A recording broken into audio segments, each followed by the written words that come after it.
ন্যূনতম যে সংস্কার, সেই সংস্কারগুলো সম্পূর্ণ করে যে কাজ তারা করেছেন, ইতিমধ্যে রিফর্ম কমিশন করেছেন একটা, তাদের সঙ্গে আলোচনার ভিত্তিতে আপনার একমত হওয়ার প্রেক্ষিতে, আপনার কনসেনসাস হওয়ার প্রেক্ষিতে আপনার দ্রুত নির্বাচন দেওয়ার বিষয়টা আমরা তাদের সঙ্গে কথা বলেছি। আমরা প্রশাসনে যে সমস্ত ব্যক্তি এখনও যারা দোষর ছিলেন ফ্যাসিবাদের এবং যারা ক্ষতিগ্রস্ত করেছেন বাংলাদেশকে সামগ্রিকভাবে, তাদেরকে আইনের আওতায় আনার জন্য এবং একই সঙ্গে তাদেরকে প্রশাসন থেকে সরিয়ে দেওয়ার কথা আমরা বলেছি।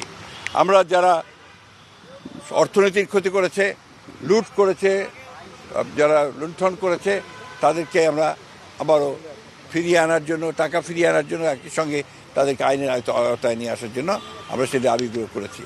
আমরা একই সঙ্গে যে কথাগুলো বলেছি তা হচ্ছে যে বিগত 15 বছর 16 বছরে যে মিথ্যা মামলা দিয়ে রাজনৈতিক নেতা কর্মীদেরকে যে হয়রানি করা হয়েছে, সেই মামলাগুলো প্রত্যাহার করার ব্যাপারে আমরা নীতিগত সিদ্ধান্ত কথা বলেছি। তারা একমত হয়েছেন, তারাও আপনাদের সামনে কথা বলবেন, এই বিষয়গুলো তারা একমত হয়েছেন। আমরা দ্রব্যমূল্যের ব্যাপারে অত্যন্ত জোরালোভাবে বলেছি যে এই সরকারের অন্যতম প্রধান ব্যর্থতা হচ্ছে দ্রব্যমূল্য নিয়ন্ত্রণে না নিয়ে আসতে পারা। সেটা তারা বলেছেন যে তারা এটার উপর কাজ করছেন, এই কাজগুলো তারা দ্রুততর করার চেষ্টা করবেন।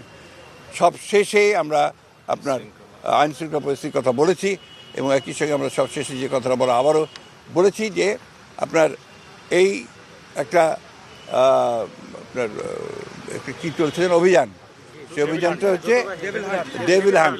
আমরা অতীতেও অনেক অভিযান দেখেছি, সেই ধরনের কোনো পুনরাবৃত্তি যেন না হয়, অর্থাৎ কোনো ইনোসেন্ট মানুষ যারা আপনার যেন না হয় এবং এটা নিয়ে আবার যেন কোনো রকমের সমস্যা তৈরি করা না হয়, এই কথাগুলো আমরা অত্যন্ত জোরের সঙ্গে বলেছি।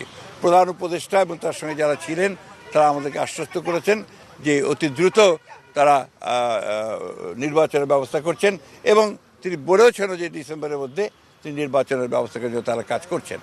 আমরা আশা করব যে জনগণের আশা যেটা আছে, প্রত্যাশা আছে যে অতি দ্রুত এবং একটা রোড ম্যাপ ঘোষণা করবেন তিনি, সেটার মধ্যে দিয়ে আমরা ডিসেম্বরের মধ্যেই নির্বাচন সম্পন্ন হবে বলে আমরা প্রত্যাশা করছি, জনগণও প্রত্যাশা করছে। এবং সেই সঙ্গেই আমরা যেটা বিশ্বাস করি যে গণতান্ত্রিক সরকারের যে আপনার ট্রানজিশন হবে গণতান্ত্রিক ব্যবস্থায়, সেটা অনেক সহজ হয়ে যাবে যদি আপনার একটা নির্বাচন অনুষ্ঠিত হয়। আমরা স্থানীয় সরকারের ব্যাপারে কোনো মতেই একমত হব না।